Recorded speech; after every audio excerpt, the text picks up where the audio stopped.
kuza kwe kuregereje. Nubwo mu isi duhura n'ibibazo n'ingorane, ariko bana b'Imana nimuhumure tugiye kwitahira. Nimuhumure tugiye kwitahira. Ne vous inquiétez pas, nous allons bientôt rentrer. Igihe gishize si cyo gisigaye. Le temps qui reste est très court. Ndashima Imana kubw'uko iduhaye amahirwe yo kwinjira muri uyu mwanya w'iki cyumweru. Je remercie Dieu qui nous donne cette occasion de commencer cette semaine. Ndizera ndashidikanya ko ari umugambi w'Imana kugira ngo twongere tumenye kandi tuzirikane aho igihe kigeze. Je ne doute pas que ce soit la volonté de Dieu pour que nous puissions savoir où, dans les temps dans lesquels nous nous trouvons, Inyifato dukwiye kwikigiramo, le comportement que nous devons adopter. kuko icyiza gihebuje ibindi byose Parce que le meilleur qui surpasse tout kije ariko kugaruka kwa Yesu Kristo. arrive et c'est le retour de Jésus-Christ. Ni nayo mpamvu abateguye aya mavuna bagihaye umutwe ugira uti humura tugiye kwitahira. Ceux qui ont préparé cette série de conférences ont donné comme titre « Ne t'inquiète pas, nous allons bientôt rentrer ». Muri iki cyumweru tuzagerageza kureba uburyo kinge nawe nubwo turi mu isi ducundagana ariko dukwiye kwihangana kuko tuzi ko ikiza kiri imbere kije. Au courant de cette semaine, nous allons voir comment, même si nous sommes ballottés de toutes parts, mais nous devons patienter parce que le meilleur est à venir. Tuzarebera hamwe uburyo ki nubwo isi duteragana mbese niki dukwiye gukora mwiyo si iduteragana. Qu'est-ce que nous devons faire dans ce monde qui nous secoue? Mbese ni buryo ki dushobora kwakira ibyo twakorewe kugira ngo muri iki gihe cy'isi duteragana tube dukomeye kandi dufite amahoro. Comment pouvons-nous recevoir la grâce que nous avons eue, même si ce monde nous secoue? Yesu ari hano ku isi, Lorsque Jésus était sur terre, igihe cye cyari cyegereje cyo kubambwa ku musaraba, lorsque le temps approchait pour qu'il soit, maze yicarana n'abigishwa be, il s'est assis avec ses disciples arababwira ati et il leur a dit, vuba aha bidatinze, bientôt, très bientôt, vuba aha bidatinze, très bientôt, uku kwishimira ko tuba turi kumwe bigiye kurangira. cette joie d'être ensemble va s'estomper. Hagiye kuba ibibazo, Il y aura des difficultés, muzakubitwa, vous serez battus, muzagira ingorane z'uburyo bwinshi butandukanye, vous aurez des tribulations de toutes sortes, ndetse ikirenze icyo ngicyo muzatatana. et ce qui dépasse tout, vous serez dispersés. Buri wese azaba ahagaze ukwe, Chacun restera seul. buri wese mu kibazo azahura nacyo azaba ari wenyine. Dans les difficultés, chacun sera individuel. Ariko arababwira ati mwe kugira ubwoba. Mais il leur a dit, Ibyo ne vous simbibabwiriye inquiétez pas. kugira ngo mugire ubwoba, Je ne vous le dis pas pour que vous soyez effrayés, ahubwo mbibabwiye kugira ngo mugire amahoro muri nge. Ni Yesu wabibwiraga abigishwa mais be. je vous le dis pour que vous ayez la paix en moi. Yohana 16 umurongo wa 33 Jean 16, verset 33. arakomeza aragira ati mwisi mugira umubabaro, Dans le monde, vous êtes éprouvés, vous souffrez. mwisi mugira umubabaro, Dans le monde, vous souffrez. ariko bana banje nimuhumure nanesheje isi. Mes chers enfants, ne vous inquiétez pas, j'ai vaincu le monde. Mwisi y'umuraba Dans Yesu arahari kandi le monde où il y a yaratsinze. plein de vagues, Jésus est là et Ni nayo mpamvu dukwiye kugira ibi byiringiro, buri muntu wese akabigira ibye. c'est ainsi que nous devons saisir cette espérance et nous l'approprier. Waba ugifite umugisha wo kuba uri kumwe n'abandi, Maintenant, on a la chance d'être ensemble. waba uhagaze wenyine, Ou que tu sois seul. Yesu yabikubwiriye kugira ngo ugire amahoro. Jésus te l'a dit pour que tu aies la paix. Yesu yabikugiriye kugira ngo utekane muri weho, Jésus te l'a dit pour que tu sois à l'aise. kugira ngo kandi igihe cyose ujye wibuka ko ibyo bintu bidashobora kukunesha kuko Yesu ahari kandi akaba yaranesheje. Pour que dans tout tu saches que tu ne peux pas être vaincu parce que Jésus a vaincu. Muri iyi si abantu twese, baba abakuze cyangwa abantu batoya, abasaza n'abakecuru, Dans ce monde, que tu sois petit, grand ou âgés. dufite ibintu byinshi bitandukanye duhuriyeho, Nous rencontrons des différentes façons de difficultés. ariko mbere y'uko njya mbere ndagira ngo nibarize bimwe mu bibazo bidufasha kumva ahari bimwe mu byo duhuriyeho. Il y a des choses qui nous rapprochent ou bien communs sur chacun de nous. Et afin de continuer, je voudrais vous poser les questions. Mbese muri iri teraniro haba hari umuntu wigeze arwara? Est-ce qu'il y aurait dans cette assemblée quelqu'un qui a été malade? Nabibaje nigiza nkana, mu yandi magambo nazaga kubaza ngo ninde utarigeze arwara muri iri teraniro? En d'autres mots, je voudrais demander s'il y aurait quelqu'un qui n'a jamais été malade. Uburwayi iyo bwaje burakubita, Lorsque la maladie arrive, umuntu elle akagubwa fait mal. nabi, Et on souffre. abamukikije bakagubwa nabi, L'entourage souffre maze ibintu bigahinduka. et les choses changent. Mbese muri iri teraniro hari umuntu waba yarigeze ategura umushinga akagerageza kuwutegura neza, ariko umushinga we ugahomba? Est-ce qu'il y a dans cette assemblée quelqu'un qui aurait envisagé un projet et le projet qui a échoué? Harimo abatekereje imishinga uko babitekereje bikaba bityo, rimwe guteranya na rimwe kabiri. Barahari, abo nibo nifuza kubona. Il y a ceux qui font les projets vite fait et ça réussit. Ngiyi si dutegerejemo umwami wacu. C'est dans ce monde comme ça, là où nous attendons notre Mbese haba hari umuntu waba yarize cyangwa se umuntu wiga ariko bikarangira amasomo yigaga amutsinze? Y a-t-il parmi nous quelqu'un qui étudie et à la fin de l'année il échoue? Mbese mu buryo bw'imiryango hari umuntu waba warashatse nk'uko abandi bashaka ariko bikarangira agize ibibazo by'urushako? Dans le couple, est-ce qu'il y a quelqu'un qui s'est marié normalement et à la fin le mariage échoue? Mbese muri iki gihe cya none turabona ibibazo by'ababyeyi n'urubyaro? Est-ce que nous voyons les difficultés entre les parents et les enfants? Mbese muri iri teraniro uretse ahari abana bato cyane, umuntu waba atarigeze apfusha uwe? Sauf peut-être les jeunes enfants qui ne réalisent pas, est-ce qu'il y aurait parmi nous quelqu'un qui n'a pas perdu un proche? Ahari ashobora kuba umubyeyi, Ça pourrait être un parent, umuvandimwe, un frère ou une sœur, oncle cyangwa tante, un oncle ou une tante, ariko umuntu wa bugufi. un proche. Ndashaka uwo muntu. Je voudrais voir ça. Mbese niba nahari, ntabwo waba warigeze byibuze wumva abandi bagukikije babuze ababo? Même s'il y aurait cette personne, est-ce que tu n'as jamais entendu autour de toi des gens qui ont perdu les leurs? Icyanyuma mbaza, mbese muri iri teraniro hari umuntu waba warifuje kugendana n'Imana akagendera mu bushake bwayo? Est-ce que dans cette assemblée, il y aurait quelqu'un qui a souhaité de marcher avec Dieu et faire sa volonté? Maze akisanga mu cyaha, ndetse icyaha cy'urukozasoni, icyaha gikomeye, Et à la fin se retrouver enfoncé dans un lourd péché. arahari? Il y aurait quelqu'un? Kuko ntawe uhari, ibibazo byose biradutsinze, binteye gukomeza. Kuko iyo bitaza kubaho, nta n'impamvu yo guhumurizwa, twari kuba twibereye muri paradizo, nta n'impamvu yo kumva aya magambo, ubwo twari bufungira aha ngaha. Si on n'était pas dans la même situation, on allait fermer, clôturer parce qu'il n'y avait pas... Ingero z'ibibazo duhura nazo ni nyinshi. Les exemples des difficultés que nous rencontrons sont nombreux.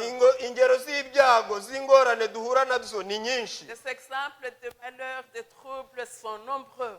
Ndetse ntekereza ko iyo mbibonye ntekereza ikintu gishobora gushyira iherezo kuri ibi bintu. Et lorsque je rencontre ces difficultés, je pense à la fin de ces choses. Ariko ikintu cyiza nuko hejuru y'izo ngorane z'uburyo butandukanye hari iherezo ryabyo.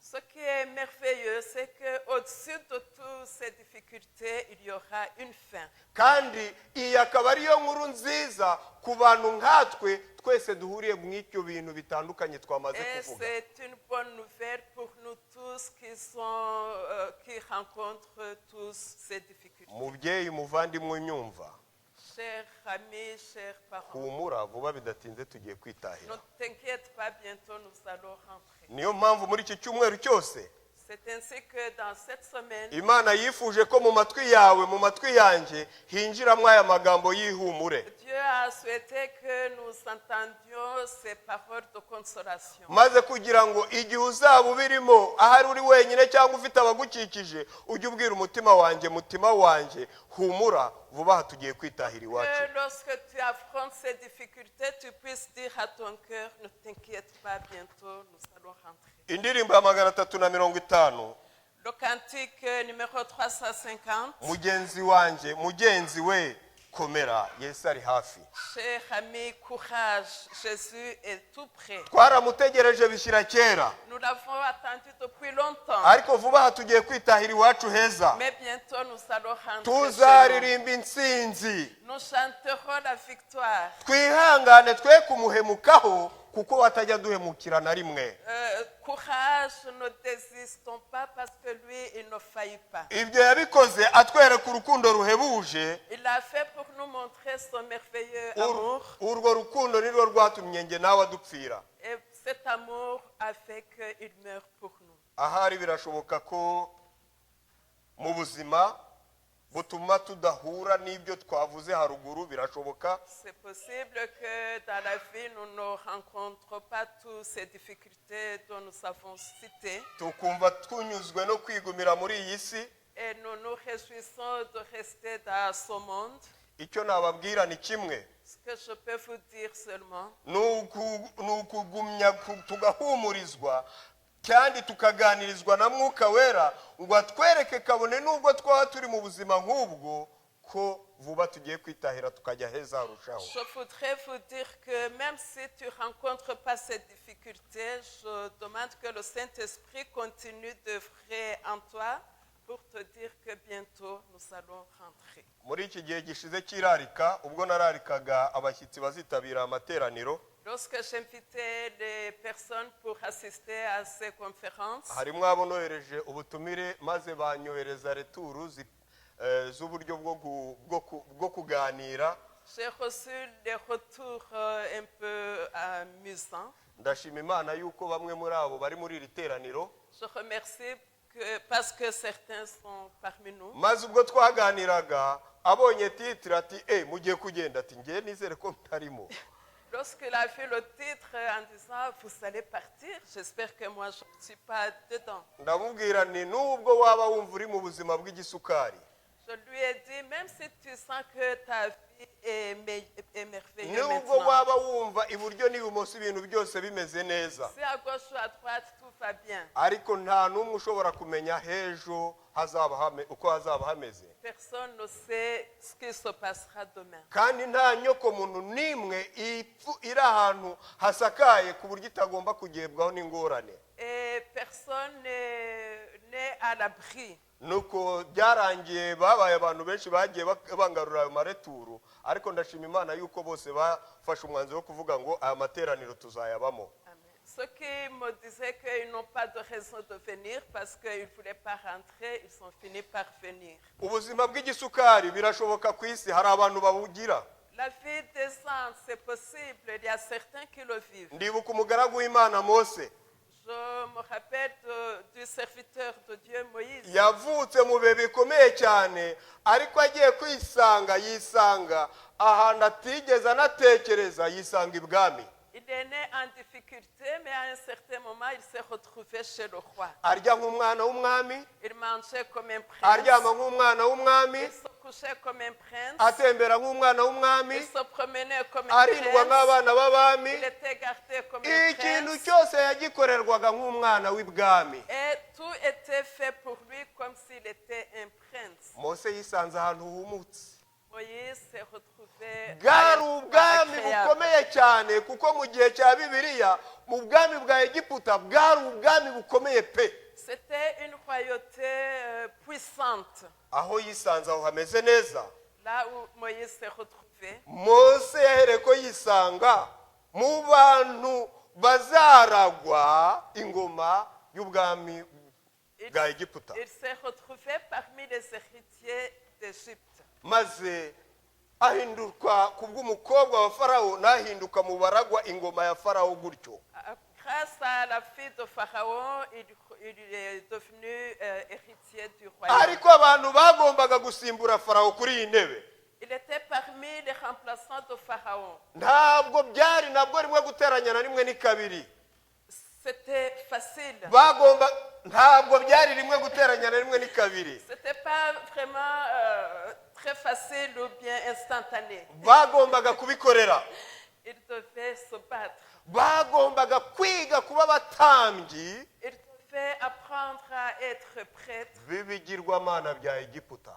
Des idoles égyptiennes. Iryo shuri ry'ushaka ingoma ya farawo ntiwashoboraga kubura kuricaho. Si tu devais être héritier du royaume de Pharaon, tu ne pouvais pas passer à côté de cette école. Mose nawe nk'uzaba umuragwa w'iyo ngoma, Moïse, comme futur héritier du royaume, yagombaga kwigishwa ubwiru bw'iyo ngoma. il devait apprendre les secrets.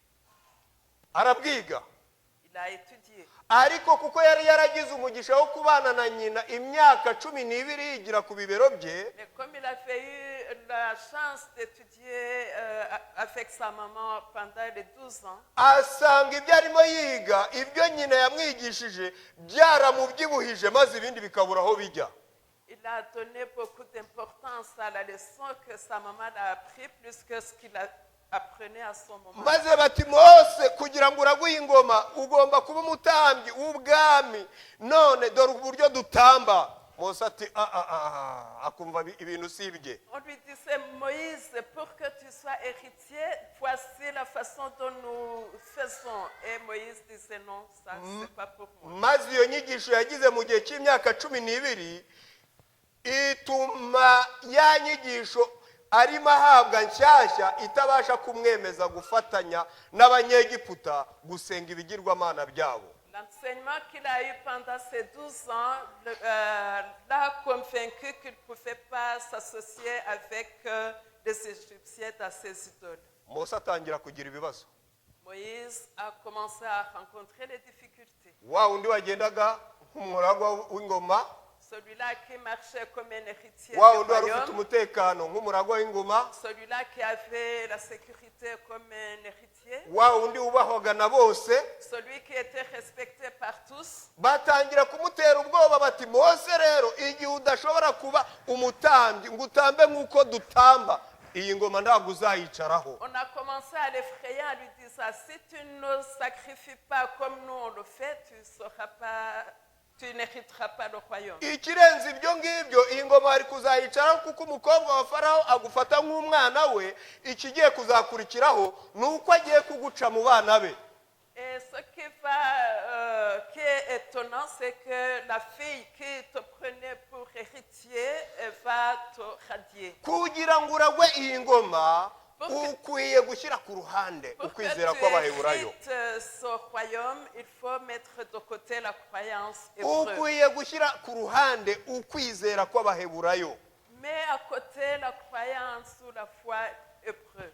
Ariko Mose yari yarashikamye ku cyemezo yari yarafashe Mais Moïse avait persisté dans la décision cyo qu'elle kutagira avait indi prise mana iyo ari yo yose abasha kuyoboka de ne pas suivre aucun autre Dieu, itari imana umuremyi, sauf le Dieu créateur, itari imana yo mu ijuru. sauf le Dieu du ciel. Aravuga ati ibyo byose uko byaba bimeze kose ntabwo nahara ngo ntatire igihango Et il n'imana a dit, yanjye. peu importe tout ce que vous me proposez, je ne fais pas rompre la relation que j'ai avec mon Dieu. Ubwo yariho agenda akura yagize kwizera kwa kwizera yize mu myaka 12 kurakura muri we.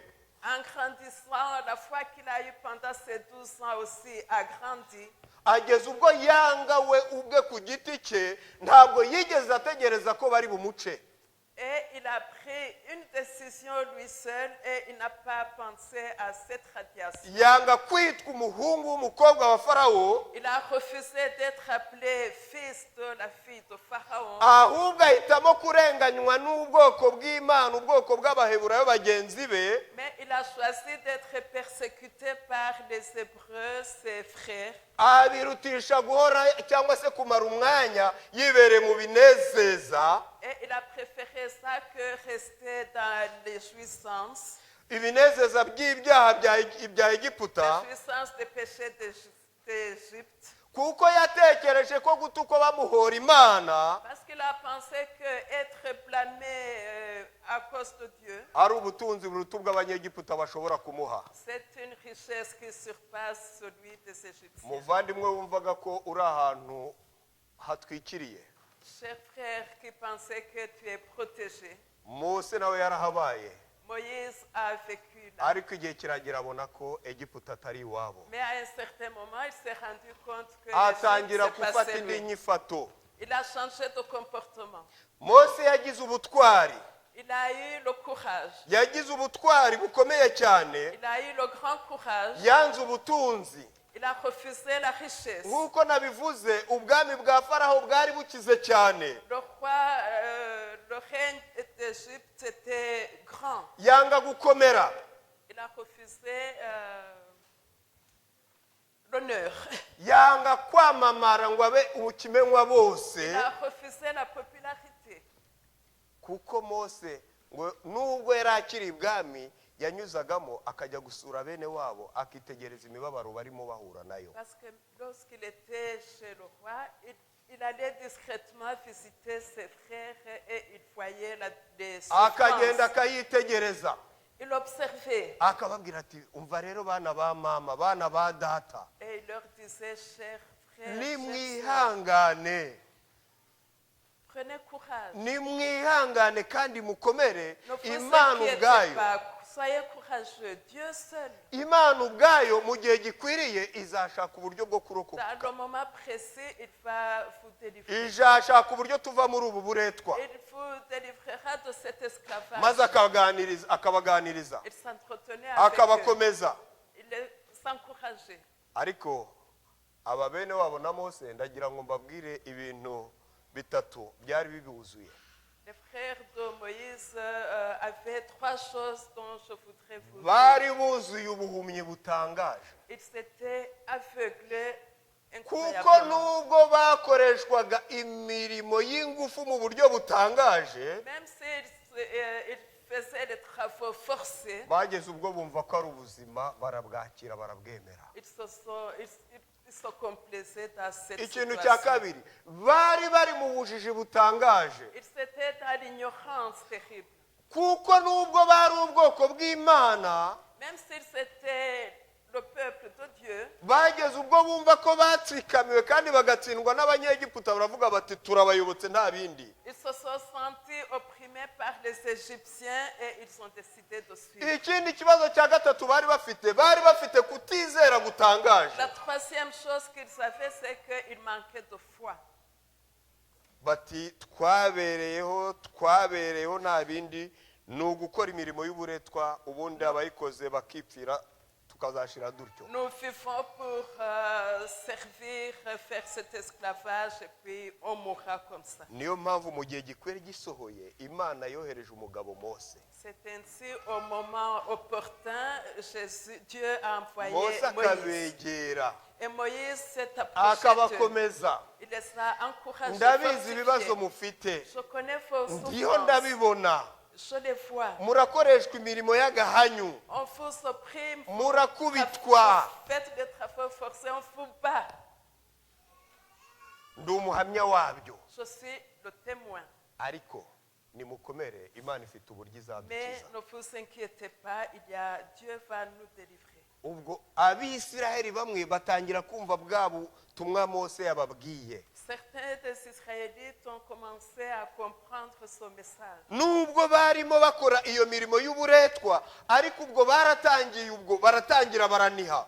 En faisant ces travaux forcés, ils ont commencé à se lamenter. Banihishwa n'uburetwa Abanyegiputa babakoresha. Et ils se lamentaient de cet esclavage dont ils subissaient. Barataka batakira Imana yabo. Ils ont crié à leur Dieu. kuko bibutse ko ari ubwoko bw'Imana kandi bafite agaciro gakomeye muri ayo maso y'Imana. Parce qu'ils sont souvenus qu'ils sont enfants de Dieu et qu'ils ont de la valeur. Nuko gutaka kwabo n'uburetwa bakoreshwaga Et leur lamentation et leur souffrance no dont ils ngo subissaient birazamuka bigera ku sont Mana. montés jusqu'à Dieu.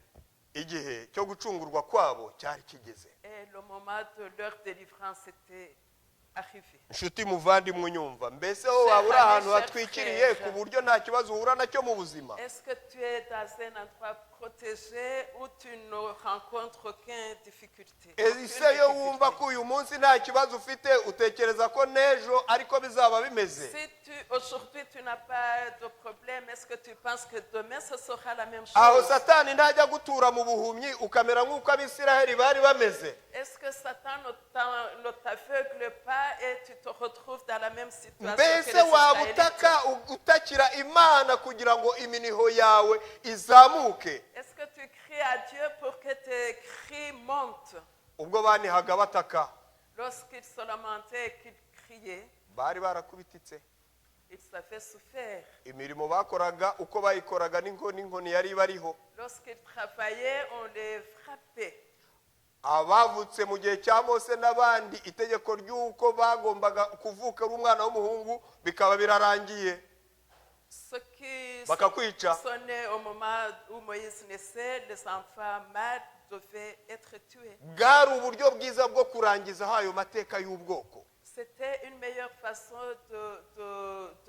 d'éliminer cette population. Kandi ngo Farawo n'abajyanama biwe bari bamushyigikiye bamubwira bati dukomerezaho ahasigaye tubarangize kuko nitutabikora bazaturusha gukomera Et batwigaranzura. Pharaon et ses conseillers étaient d'accord. Ils disaient faisons-le, sinon si on ne le fait pas, ils seront plus forts que nous. Ariko uko batakaga iminiho yabo ikazamuka ikagera ku Mana. Et lorsqu'ils criaient, que leurs cris sont arrivés à Dieu, Kuva 3:7 ngo Uwiteka araza arumva abwira Mose ati, Dieu a entendu et il a dit à Moïse ainsi. Mose we mwana wanjye we nukuri mbonye kubabara k'ubwoko bwanjye buri mu Egiputa. Moïse, j'ai observé, j'ai vu la souffrance de mon peuple en Égypte. Iri jambo ngo mbonye ndagira ngo nkubwire ngo imibabaro yawe akaga kawe ingorane zawe igihe cyose utaka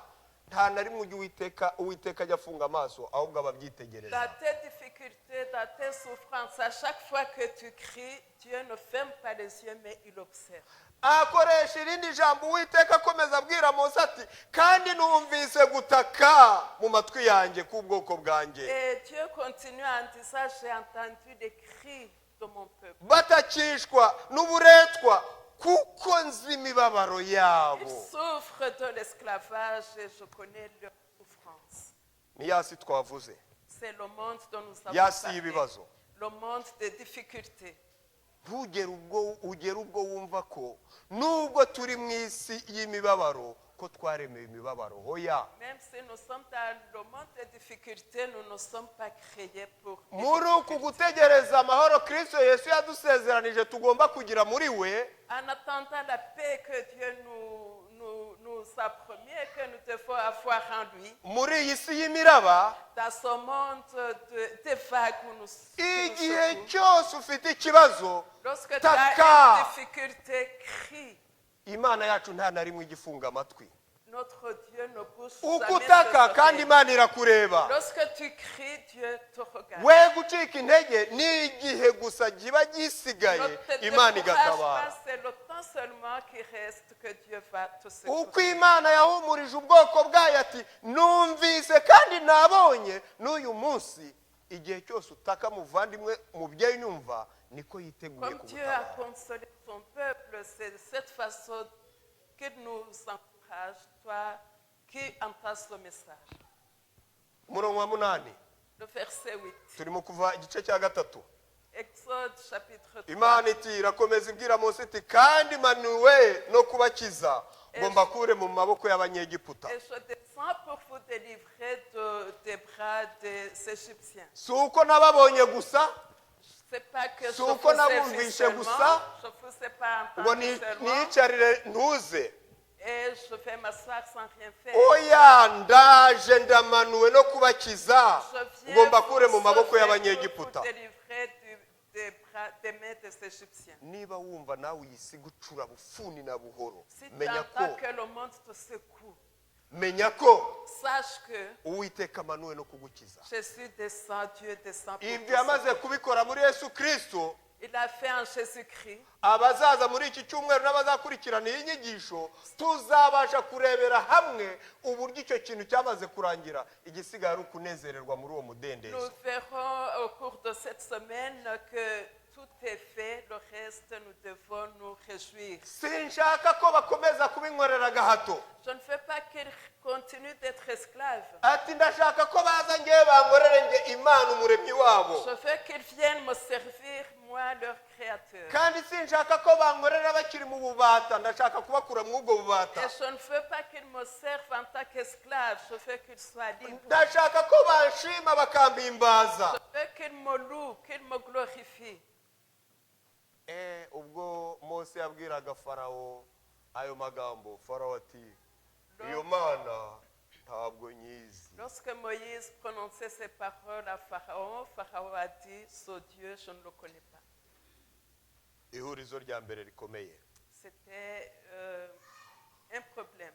Nibutse ko Mose amara kubwirwa ayo magambo ngo niwe Imana agiye kongera gutuma muri Egiputa hahandi yavuye ahunze. Lorsque Moïse a entendu ces paroles, c'est lui qui devait retourner en Égypte, là où il avait fui. Ngo atekereje ku buhumyi bwabo Et abaheburayo Abisirayeli bagenzi be. Et lorsque Moïse a pensé à l'aveuglement de ses amis, de ses frères, Atekereje ku bujiji bwabo. lorsqu'il a pensé à leur ignorance, Atekereje ku kutizera kwabo. lorsqu'il a pensé à la manque de foi, Mose yumvisha atsita intege ati Moïse était découragé. Farawo ndamuzi. Je connais Pharaon, Uretse na Farawo bene wacu ndabazi. je connais mes frères. None Mana iyi mission umpaye si mission impossible. Seigneur, cette mission dont tu me charges, elle est impossible. Ntusabye kujya gukora ibidashoboka. Est-ce que tu me demandes pas l'impossible? Ariko bana b'Imana ndagira ngo mbabwire ngo dufite Imana ituzi kandi izi ikagera no ku buhumyi bwacu. Je voudrais vous dire, chers frères, que Dieu nous connaît et il connaît notre cécité. Ubuhumyi bwacu kuko itifuzwa nuko tukomeza kuba impumyi, yifuza ko iduhumura maze tukagira amaso abona. Il ne veut pas que nous continuions d'être aveugles, mais il veut nous soigner, nous ouvrir les yeux pour que nous puissions voir. Dufite Imana izi neza yuko turi injiji ku by'icyaha, ariko nifuza ko tuba injiji ku by'icyaha, irifuza ko tuba abanyabwenge. Notre Dieu sait que nous sommes ignorants par rapport au péché, mais il fait que nous soyons intelligents. Dufite Imana izi neza yuko inyoko muntu no kutizera byahwanye, ariko irifuza kuduca ku kutizera ahubwo ikaduha kugira kwizera kuzuye. Nous avons un Dieu qui sait que nous manquons de foi et il veut nous donner une foi parfaite. Uwo umugambi w'Imana. Voici le projet de Mbese Dieu. nge nawe aho si umwanya mwiza wo kwakira uwo mugambi w'Imana muri twebwe? N'est-il pas un bon moment pour nous d'accueillir cette bonne nouvelle? Mose hari ibyo yari azi kandi asobanukiwe neza. Moïse connaissait les choses et c'était clair pour lui. Yari azi ko ubugingo bwe bugomba kurindwa gusa n'abamarayika bera. Il savait seulement que sa vie devait être protégée par des saints anges. Akumva ko yibeshye gato yakikura mu ubwo burinzi yaba ari mu kaga. Et il savait que s'il allait à l'encontre de cette protection, il serait en danger. Uyu munsi hari igihe Imana igira icyo igukorera maze ukumva ubaye ibuye ritameneka. Aujourd'hui, il y a des fois où Dieu fait quelque chose pour toi et tu te sens intouchable. Ukumva ukandagiye byose bikemera ukagira ngo byose byarangiye. Hoya. Et lorsque tu vois que les choses vont bien, tu penses que tout est OK. Mose yarazi neza ko uburinzi afite kuba ari muzima atabikesha ubuhanga yari yarakuye mu mibabaro yo kumenya kwirukanga no kurinda intama yararagiye. Il savait que la sécurité qu'il avait ne venait pas seulement plutôt l'expérience qu'il a eue avec le troupeau, ahubwo abikesha abamarayika bera. mais ça venait des saints anges. Niba hari ikintu dukwiye ababyeyi bavandimwe mu nyumva ni ukwishimira kuba mu burinzi bw'Imana uyu munsi. Si nous devons nous réjouir de quelque chose, c'est être sous la protection divine. Ni nayo mpamvu ibyanditswe byera byongera kutubwira ngo mu gihe cy'akaga mbere yo kuza kwa Kristo, C'est ainsi que la parole nous dit, dans les moments de tribulation avant la venue de Christ, abakiranutsi nta kindi kizababeshwaho cya kindi kizabarinda uretse abamarayika. il n'y a rien d'autre qui va garder ou protéger les saints à part les anges. Ariko ngo nta burinzi na bukeya, Il n'y a aucune protection, nta mutekano na il n'y mukeya a aucune sécurité uzigera uba ku muntu wica amategeko y'Imana. qui couvrira celui qui transgresse les lois de Dieu. Abamarayika nibarinda namba abirengagiza itegeko iryo ari ryo ryose ari itegeko ry'Imana. Les anges ne couvrent pas, ne couvrent personne qui transgresse la loi de Dieu. Reka twiyambure ibituma tutaba mu burinzi bw'Imana. Déshabillons-nous ce qui nous empêche d'être sous la protection de Dieu. Niba hanze y'amategeko y'Imana nta burinzi dufite, kuki twakwishimira kuba hanze y'amategeko Si y'Imana? en dehors de la loi de Dieu, on n'est pas protégé, pourquoi nous réjouir d'être là? Bana b'Imana, isi Chers turimo enfants de Dieu, niko imeze. le monde dans lequel nous sommes est ainsi fait. Uko bagenje bakagera n'ubwo babigenza umwami wacu Yesu Kristo, Comme ntabwo ari njyewe nawe bizasiga. Comme ils l'ont fait jusqu'à Jésus-Christ, ce n'est pas nous qui serons épargnés. Ariko dufite umugisha wo kumenya aho uburinzi bwacu buri. Mais nous avons l'avantage de savoir où se trouve notre sécurité. Ni mu kwirinda kwirengagiza amategeko y'Imana ahubwo tukayaha agaciro kayo. C'est de donner la valeur à la loi. Aya mategeko y'Imana afite agaciro gakomeye cyane. La loi de Dieu a une grande Ni valeur. umurinzi twisangamo tukumva dutekanye. C'est notre protecteur où nous nous sentons en paix. Imana ivuganira n'abantu n'abagaragu bayo binyuze mu bagaragu bayo. Dieu parle à nous à travers ses serviteurs Ifite umugambi umwe rukumbi en ayant un wo objectif guhashya icyaha icyo ari cyo cyose cyaba kiboneka mu bantu bayo. pour nous permettre d'éradiquer tout péché qui serait parmi nous. Igihe cyose umuntu yanze guhanwa, Lorsqu'on refuse la punition ou la réprimande, imbaraga y'Imana ntishobora kumubuza gukora ibyo yishakiye. la force de Dieu ne va pas t'empêcher de faire tout ce que tu veux. Abanangira umutima we, Si tu abanangira umutima we ku byo Mwuka Wera aba ari kumubwira. Si tu refuses le Saint-Esprit, oui, si tu endurcis ton cœur pour ne pas écouter le Saint-Esprit, Ni nayo mpamvu Imana yifuza guhashya icyaha icyo ari cyo cyose kiri muri weho kiri muri njyewe. Dieu souhaite enlever ou détruire tout péché qui est en toi. Sigaho kunangira umutima wawe ku byo Mwuka Wera akubwira. N'endurcis pas ton cœur pour tout ce que le Saint-Esprit Sigaho te dit. gufata ibintu nk'ibisanzwe kuko vuba tugiye kwitahira. Ne prends pas les choses comme si c'est normal, parce que bientôt nous allons rentrer. Iherezo ry'Abisirayeli baratashye. La fin de l'histoire des Israélites, ils sont rentrés chez eux. Nyuma y'urugamba rukomeye cyane rw'uko Farawo yangaga kubarekura, Après un long combat, parce que Pharaon ne voulait pas les relâcher, ariko yarashize arabareka baragenda. mais il a fini par les laisser partir. Mbere y'uko bagombaga kugenda ntabwo bagiye babebera, Ils ne sont pas partis en cachette. ntabwo bagiye nk'ingabo zitsinzwe, Ils ne sont pas partis comme l'armée en faillite, ntabwo bagiye nk'abantu bafite en ubwoba. défaite. Ils ne sont pas partis comme les gens qui ont peur.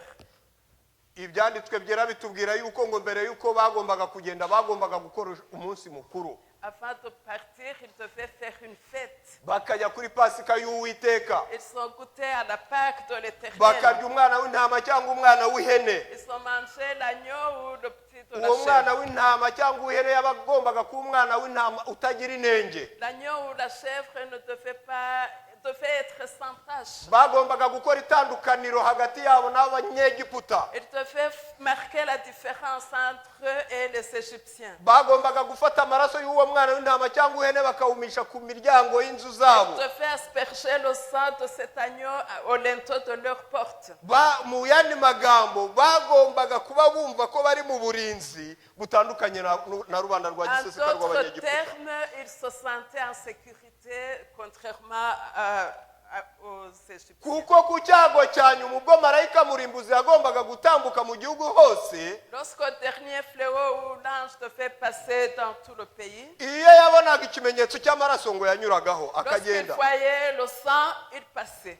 ariko atabona ikimenyetso cy'amaraso akinjiramo Et agatikiza lorsqu'il ne imfura voyait zose. pas le sang, il entrait et il tuait. Ngiryo itandukaniro n'uyu munsi dusabwa kugira, ni uko njye nawe kugira ngo tubashe gutsinda satani mu mibereho yacu ya buri munsi, dukwiye gusiga amaraso ya Yesu Kristo kuri twebwe. C'est cette différence que nous devons avoir pour que nous puissions ne pas faire régner Satan dans nos cœurs. Nous devons asperger le sang de Jésus dans nos cœurs. Bwa burwayi tugira muri iki gihe cya none, Les maladies que nous avons, uko bwaba bumeze kose, vuga ati uyu murwayi turamushinganishije, tumusize amaraso ya Yesu. n'importe quelle maladie, mettons ce malade dans le sang de Jésus. Ya mishinga tugira tukisanga yapfuye, uri gutegura umushinga avuga uti mu izina rya Yesu uyu mushinga Nos ndawusinganishije. projets qui échouent, quand on les pensons, pensons-les en les mettant sous la protection de Mu Dieu. ntambara turwana iri icyaha, vuga ati mu izina rya Yesu ndakingiye kuko nishinganishije amaraso y'umwana w'intama. Dans le combat contre le péché, avoue que tu es en sécurité à cause du sang de Jésus. Bagombaga kurya pasika y'Uwiteka, Il te fait manger la Pâque. bishimira yuko Uwiteka yanyuze ku mazu yabo ntabarimbure, Et ils se réjouissaient qu'ils ont été protégés parce que Dieu a fait passer. maze akarimbura abo banyegiputa bari bamaze igihe kinini babatesa, Et il a exterminé ces Égyptiens qui les avaient fait souffrir depuis longtemps. agakiza amazu yabo ubwo yabacagaho, Il a épargné leurs maisons, maze akanyura mu nzu z'abanyegiputa. mais il entrait dans les maisons Wari des umunsi Égyptiens. mukuru udasanzwe, C'était un jour de fête. kandi uyu mwana w'intama ntabwo yagombaga kuribwa uko wiboneye. Et l'agneau ne devait pas être mangé n'importe comment. Uyu mwana w'intama yagombaga kurishwa imboga zisharira. Il devait être mangé par les légumes amers. Icyo kintu cyerekanaga uburyo uburetwa bwabashaririye, Et ça symbolisait la façon dont l'esclavage les avait rendus, était amer pour eux. ariko bivuze ngo natwe igihe cyose turi kurya kuri Kristo wacu, Ce qui dit qu'à chaque fois que nous goûtons à Christ, nous mangeons Christ, dukwiye kumurya dufite imitima ishengutse nous devons le manger en ayant les cœurs kubw'ibyaha byacu, tumubwira tuti à ntabwo cause twari de nos dukwiye, péchés, en disant ni wowe wenyine ukwiriye. nous n'étions pas dignes, mais c'est toi, Seigneur, qui es digne. Umusemburo w'icyaha uwo ari wo wose ukwiye gukurwa muri twebwe. Le levain du péché doit être enlevé de nous. Igihe cyose twifuza kurya kuri Yesu Kristo, dukwiye gukuraho umusemburo À w'icyaha. chaque fois que nous devons manger Christ, nous devons éliminer le péché. Igihe cyose twifuza kuba mu burinzi bwa Yesu Kristo, dukwiye gukuraho umusemburo À w'icyaha. chaque fois que nous voulons être dans la protection divine, nous devons nous épargner. du Baragenda péché. uburyo bambutse inyanja itukura, ni amateka tuzi sinyasubiramo cyane. Leur traversée de la mer Rouge, nous la connaissons. nous ne Abatari pouvons pas barimbuwe na marayika murimbuzi kubw'icyago cya cumi abatikiriza mu nyanja. Ceux qui avaient échappé au 10e fléau, ils ont été ensevelis dans la mer. Maze bamaze kwambuka batangira ubwo bahimbaza ya mana kuko bari bamaze kubaturwa baririmba indirimbo ya Mose. Et lorsqu'ils traversaient, ils chantaient le chant de Moïse parce qu'ils s'étaient délivrés. Bana b'Imana, iyi ndirimbo ya Mose ntabwo tuzigera tuyiririmbira mu bubata. Chers frères, ce chant de Moïse, nous ne le chanterons pas en esclavage. Ibyanditswe byera bitubwira neza yuko ari indirimbo y'abacunguwe, Les Écritures nous disent que c'est le chant des rachetés. kandi amagambo yayo ndakwifuriza nanjye nifuriza kuzaba mu mugabane w'abazayiririmba. Et je me souhaite que nous soyons parmi le nombre de ceux qui chanteront son chant. batambutse mu buryo bw'ibitangaza. Ils ont traversé Reka miraculeusement. batambuke, bari ubwoko bukomeye bufite Imana. Ils ont traversé miraculeusement parce que c'est un peuple qui a un Dieu. Ngo ubwo babaga barimo bagenda, Uwiteka yabajyaga imbere mu nkingi. Lorsqu'ils traversaient, ils marchaient, Dieu était devant eux Mu dans la nkingi colonne. y'igicu, iyi nkingi ikabayobora. Dans la nuée, la colonne les conduisait, les guidait. Mbega ngo baragenda neza. Ils marchaient vraiment Ni tranquillement. nk'impumyi ifite umuntu ifitiye icyizere uyirafashe akaboko. C'est comme un Bagendaga nta aveugle kibazo lorsqu'il il est conduit par quelqu'un. Ariko inkingi y'igicu yari ibayoboye, icyo bagombaga gukora gusa ni ukugenza gute? Kuyikurikira. Il devait seulement suivre la colonne qui les conduisait. Nijoro nta na rimwe bigeze hagira usitara. Pendant la nuit, il n'y a personne qui s'est cogné contre quelque Bari chose. bafite inkingi y'umuriro ugomba kubamurikira. Ils avaient la colonne de feu qui devait les Ngo éclairer. kugira ngo babone uburyo bagenda ku manywa nijoro nk'abagenda ku manywa, nta Pour kintu na qu'ils kimwe puissent kibakanga. marcher la nuit comme si c'est le jour. Nshuti muvandimwe, Chers amis, chers nta frères, cyiza nko kwakira kubaturwa kuzana na Yesu Kristo mu mibereho il n'y y'umuntu. a rien de meilleur que d'accepter la délivrance que Dieu donne. Nubwo turi mu isi ducundagana ikaducundaho igikoba, Même si nous sommes dans le monde qui nous secoue, ariko mwibuke ya magambo Kristo Yesu ubwe yabwiye abigishwa be, bati mugiye gutatana babahondagure babakubite rappelons-nous des babagirire paroles nabi. que Christ a dit à ses disciples en disant, vous allez bientôt vous disperser, vous allez souffrir. Ariko muri ibyo byose ndabinginze bana banjye muzagira amahoro muri nge. Et ne vous inquiétez pas, chers enfants, ayez la paix en moi. Dore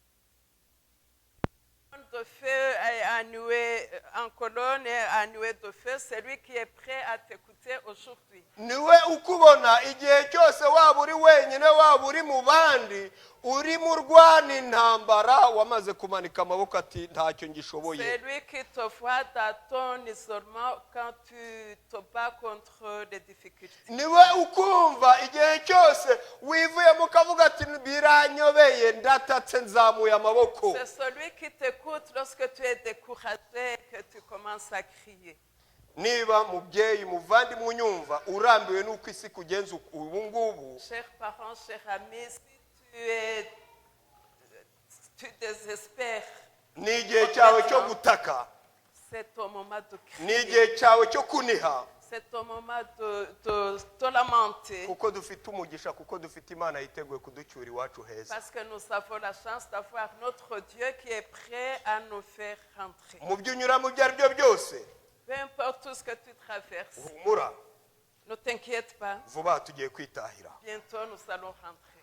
Umugaragu w'Imana mu amagambo ngiye gusorezaho muri Yobu igice cya 5, En conclusion, nous allons lire en Job Elifazi chapitre umwe mu 5. nshuti za Yobu Eliphaz, l'un des amis de Job, areba Yobu yarazi a observé Job uburyo yirindaga muri byose, lorsqu'il était tempérant en akantu gatoya kugeza ku kanini, du petit aux grandes choses. ku bimureba bikareba n'urubyaro bye n'urumuryango we, uburyo yabaga ari umuntu w'umutambyi wabo, Il s'était gardé et il sacrifiait pour sa famille. uburyo bitageragaho gusa ahubwo bikagera no ku nshuti ze, Et il étendait ça même à ses amis.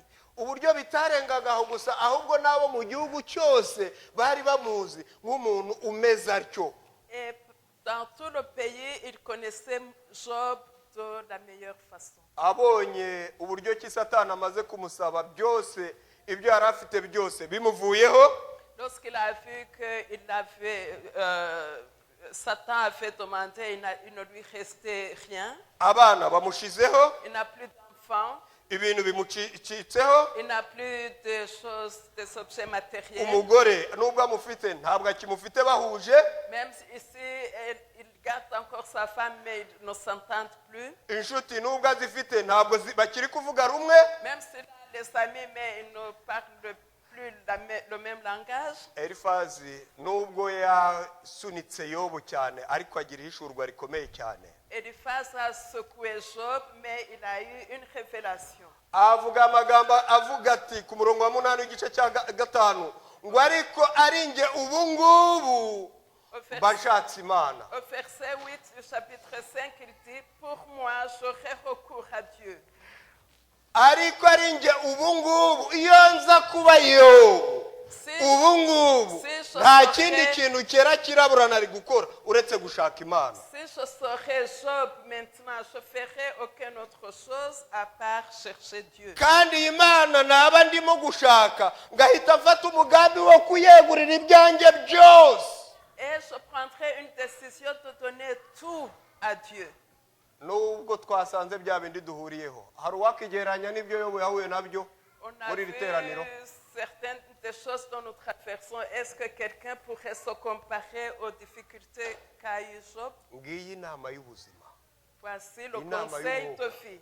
Muri iyi si itatworoheye Dans ce monde qui n'est pas igihe facile pour cyose nge nous, nawe turi mu bibazo, lorsque toi et moi nous traversons inama les ikwiye kandi difficultés, ikintu gikwiye ni kimwe Le conseil- ni ugushaka Imana. le conseil est la seule chose que nous devons faire, c'est chercher Dieu Kandi tukayiyegurira n'ibyacu byose. et nous consacrer à lui avec tout Iyo washatse Imana wese ukayiha n'ibyawe byose, Lorsque tu cherches Dieu avec tout ton cœur, avec tout nta na ce que tu kimwe as, wowe ubwawe ntabwo uba ukiriho, toi tu ne fais plus. ntabwo uba ukiriho. Tu ne fais plus. Noneho ku murongo wakurikiyeho ngo niyikora ibikomeye bitarondoreka Le verset qui suit, il dit, il fait des choses grandes et insondables. n'ibitangaza bitabarika. Ikora ibikomeye bitarondoreka n'ibitangaza bitabarika.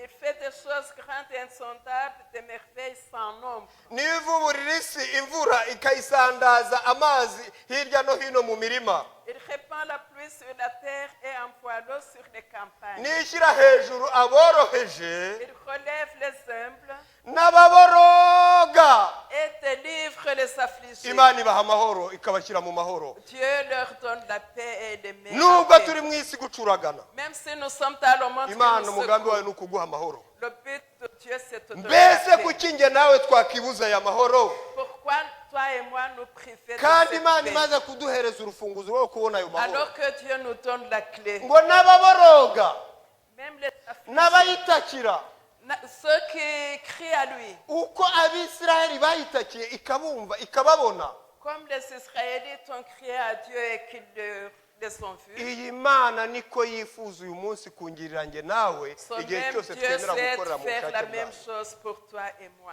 Imana itugirire neza Que Dieu nous fasse kugira ngo iki bien. cyumweru cyose yifuza ko tugira guhumurizwa kuyikomotseho. Pour que cette semaine, nous, il souhaite que nous ayons la confiance et la consolation. Buri en wese Dieu. muri iri teraniro yakire guhumurizwa guturutse ku Mwami Que Imana. chacun ici reçoive la consolation Mu venant de gihe Dieu. dutegereje kugaruka k'Umwami wacu Yesu Kristo, Pendant que nous attendons le retour de buri Jésus-Christ, wese yakira Imana mu buzima bwe. que chacun accueille Dieu en son cœur. Mu gihe dutegereje kugaruka k'Umwami wacu Yesu Kristo, Pendant que nous attendons le retour de Christ, twirinde ikintu icyo ari cyo cyose cyatuma dushakira umutekano wacu aho utari, évitons toute chose qui nous pousse à chercher la sécurité où elle n'est twifuza pas. kuba mu ruzitiro rw'amategeko y'Imana aho uburinzi bwayo buri. Choisissons d'être dans la loi de Dieu où il y a la sécurité. Iryo ni ryo sengesho ryanjye nisabira namwe mbasabira.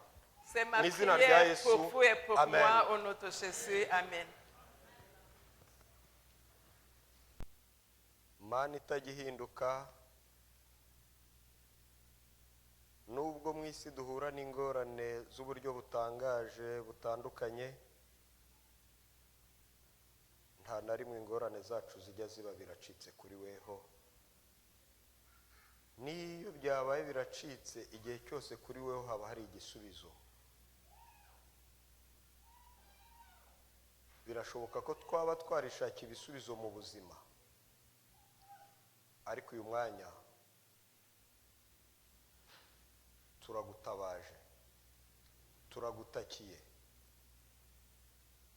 ngo buri muntu wese muri twebwe n'ikibazo afite umubere igisubizo. Uko wamanukiye ubwoko bwawe umanuwe no kubatabara kubw'ikibazo bari bafite, n'uyu munsi niko wifuza kutumanukira.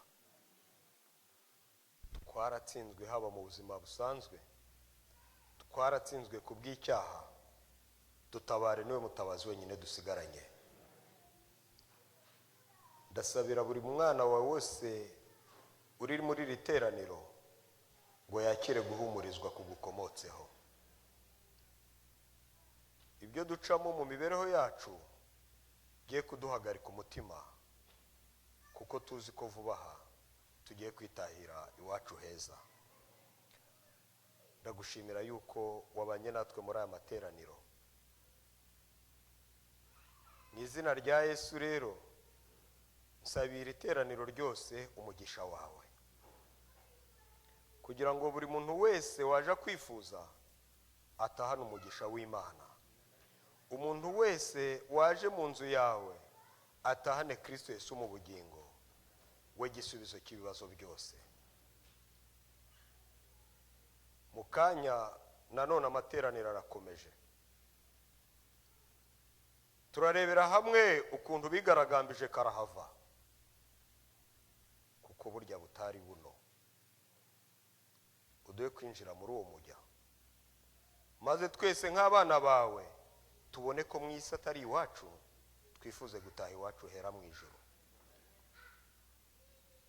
Abafite umuze mukeya, ubuzima bufite indwara, bakire gukira mu izina rya Yesu. Abafite intege nkeya mu buzima,